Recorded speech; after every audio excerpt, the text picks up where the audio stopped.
주님은 나의 최고봉 8월 6일 묵상을 시작하겠습니다. 오늘의 제목은 기도하는 이유입니다.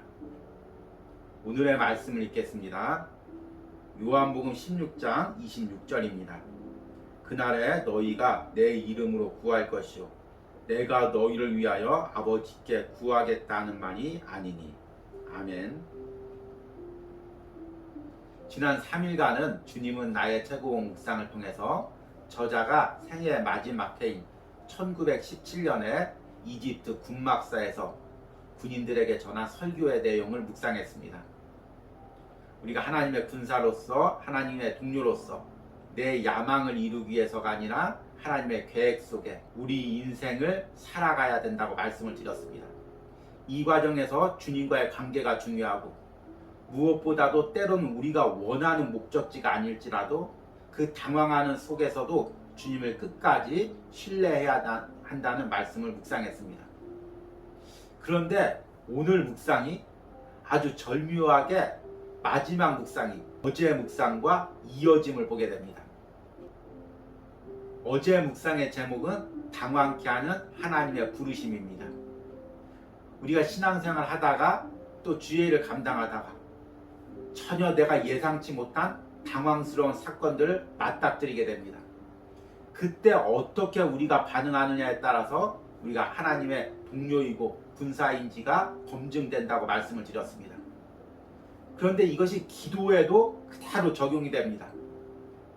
우리가 어떠한 목적을 놓고 기도하다가 그 목적이 응답되지 않을 때가 있습니다. 그럴 때 우리 안에 어떤 마음이 듭니까?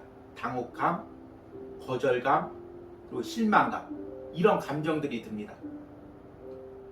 이런 감정들 앞에서 우리가 어떻게 기도를 이어가느냐가 또한 우리가 하나님의 동료로서, 군사로서의 자격이 검증되는 부분입니다. 오늘 읽은 요한복음 16장 26절에서는 그날에 너희가 내 이름으로 구할 것이요 라고 예수님이 제자들에게 이야기하고 있습니다. 이 말을 잘못 해석하면 우리가 구하는 대로 예수님께서 다 들어주신다고 생각할 수가 있습니다. 실제로 그 앞에 말씀을 보면 요한복음 16장 23절에 그날에는 너희가 아무것도 내게 묻지 아니하리라 내가 진실로 진실로 너희에게 이르노니 너희가 무엇이든 아버지께 구하는 것을 내 이름으로 주시리라. 이렇게 이야기하고 있습니다. 그래서 이 말씀을 고지고대로 해석해서 인간 중심적으로 받아들이시는 분들은 내가 기도하는 대로 주님께서 다 들어주신다고 생각합니다. 그리고 내가 응답을 받지 못한 이유는 기도를 적게 해서 아니면 부족하게 해서라고 생각합니다. 그런데 오늘 우리가 이 요한복음 16장을 해석할 때 예수님께서 성령 강림을 앞두고 성령 충만을 앞두고 하신 말씀으로 우리가 이해해야 합니다. 성령이 내 안에 오시면 하나님의 뜻이 내 뜻이 되고 내 뜻이 하나님의 뜻이 됩니다. 내가 온전히 하나님께 순복하여 하나님과 하나가 되어 하나님의 그 목적이, 하나님의 비전이 나의 목적과 비전이 됩니다. 그러면 내가 간구하는 것이 하나님이 원하셨던 것이 되는 것입니다. 그러면 하나님이 안 들어주실래야 안 들어주실 수가 없죠. 그러니까 우리 기도가 응답된다는 것은 내가 원하는 대로 다 응답된다는 것이 아니라 내가 하나님의 뜻을 알고 하나님 뜻에 맞춰간다는 것입니다. 그러기에 기도가 응답되기에 앞서 중요한 것은 뭐냐면 나와 하나님이 하나가 되는 것입니다. 다른 말로 하면 내 안에 계신 주님과 내가 친밀한 관계 가운데 들어서는 것입니다. 그러면 나의 기도가 응답된다는 것입니다. 오늘 묵상을 통해서 기도를 통해서 내 안에 계신 주님과 내가 친밀한 관계를 유지한다는 것이 어떤 의미인지를 들어보시기 바랍니다. 오늘의 묵상입니다. 우리는 십자가를 생각할 때 우리가 통과해야 할 어떤 것으로 생각하는 경우가 많습니다. 우리는 뭔가를 얻기 위해 십자가를 지난다고 생각합니다. 그러나 십자가는 단 한 가지를 위한 것입니다.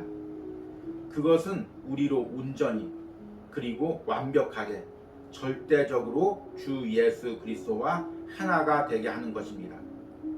이러한 하나됨은 그 어떤 것보다 기도를 통해 실현될 수 있습니다.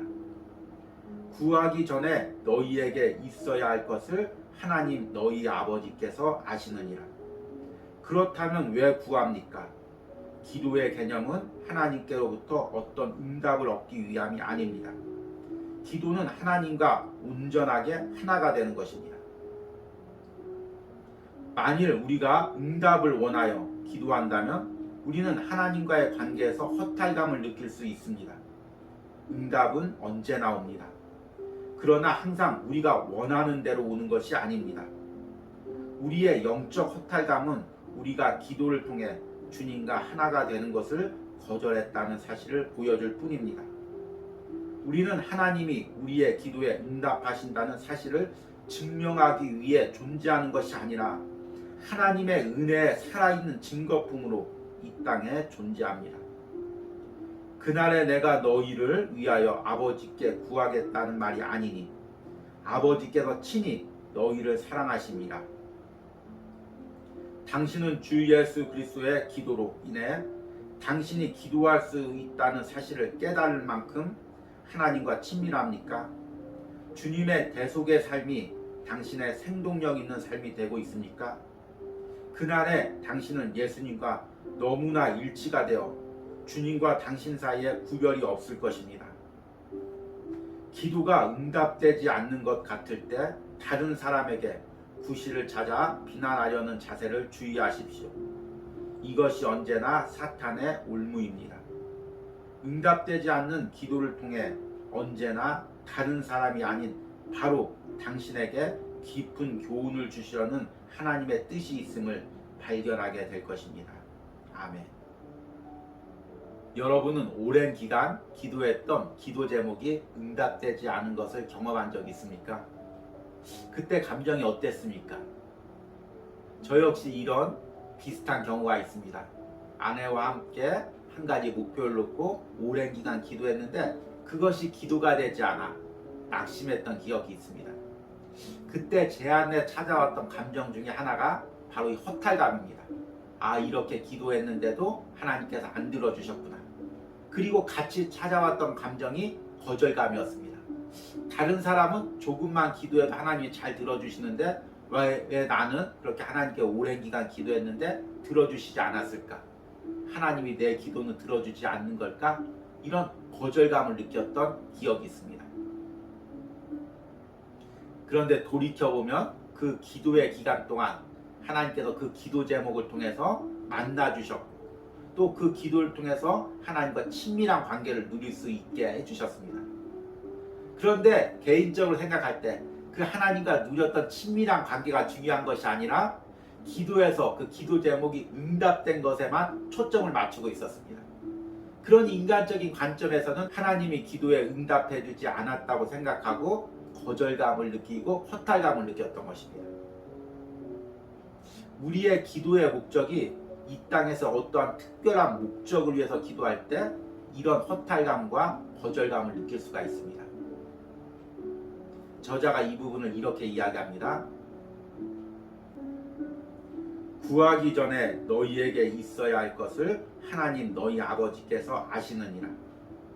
그렇다면 왜 구합니까? 기도의 개념은 하나님께로부터 어떠한 응답을 얻기 위함이 아닙니다.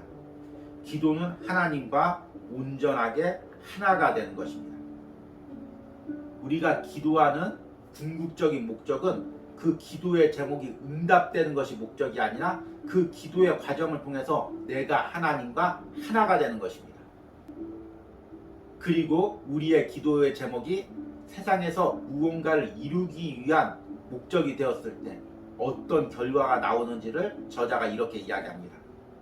만일 우리가 응답을 원하여 기도한다면 우리는 하나님과의 관계에서 허탈감을 느낄 수 있습니다. 응답은 언제 나옵니다. 그러나 항상 우리가 원하는 대로 오는 것이 아닙니다. 우리의 영적 허탈감은 우리가 기도를 통해 주님과 하나가 되는 것을 거절했다는 사실을 보여줄 뿐입니다. 그리고 저자가 강조해서 그 다음 구절에 이렇게 이야기합니다. 우리는 하나님이 우리의 기도에 응답하신다는 사실을 증명하기 위해서 존재하는 것이 아니라 하나님의 은혜에 살아있는 증거품으로 이 땅에 존재합니다. 참 많은 사람들이 내가 기도하면 하나님이 다 들어주셔, 이렇게 자신만만해합니다.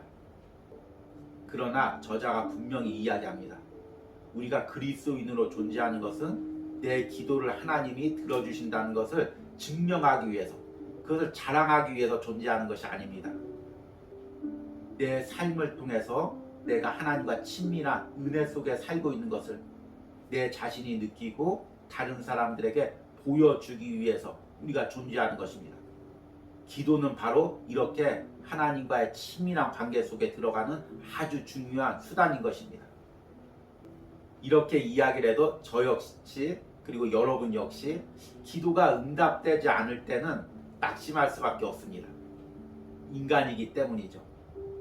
인간이기에 연약하기 때문에 그럽니다. 그리고 그 연약함을 사탄이 너무 잘 압니다. 그래서 계속해서 그 연약함을 통해서 우리를 공격합니다. 봐봐, 기도해도 안 들어졌지, 하나님이 네 기도는 듣고 있지 않아. 그렇게 계속해서 우리를 넘어뜨립니다. 우리 마음을 갈기갈기 찢어버립니다. 그렇게 상처 입었을 때 계속해서 우리는 기도가 응답되지 않은 이유를 다른 데서 찾습니다. 저 사람이 도와주지 않아서, 저 사람이 조금만 함께 기도했어도, 저 사람이 조금만 이 일에 함께 도움을 줬어도 이런 결과가 오지 않았을 텐데, 그렇게 원인을 사람에게서 찾습니다. 저자는 이것이 바로 사탄의 공격이고 올무라고 이야기합니다. 기도가 응답되지 않는 것 같을 때 다른 사람에게 구실을 찾아 비난하려는 자세를 주의하십시오. 이것은 언제나 사탄의 올무입니다. 응답되지 않는 기도를 통해 언제나 다른 사람이 아닌 바로 당신에게 깊은 교훈을 주시려는 하나님의 뜻이 있음을 발견하게 될 것입니다. 여러분, 무엇이 기도가 응답되지 않았습니까? 그 응답되지 않은 곳에 하나님의 깊은 뜻은 무엇입니까? 허탈감과 거절감과 다른 사람을 비난하려는 그 마음들 다 멈추고 하나님의 뜻을 찾는 은혜가 있길 바랍니다. 오늘의 적용 질문입니다. 내가 오랜 기간 기도하는 것이 응답되지 않았을 때 내 반응은 어떠했습니까? 이때 내 안에 있었던 감정들, 허탈감, 거절감, 타인에 대한 분노 등은 무엇이었습니까? 우리 이 시간에 적용 질문을 통해서 내가 기도하면서 응답되지 않았을 때 가졌던 그런 인간적인 마음들을 다 하나님께 고백하고 끝까지 하나님을 신뢰하고 또 응답되지 않는 기도 가운데서도 하나님이 친밀히 나를 만나 주셨다는 그 은혜를 꼭 간직하시기 바랍니다. 응답되지 않는 기도의 시간이 헛된 시간이 아닙니다. 필요 없었던 시간이 아닙니다. 그 시간이 주님과 만났던 소중한 시간입니다.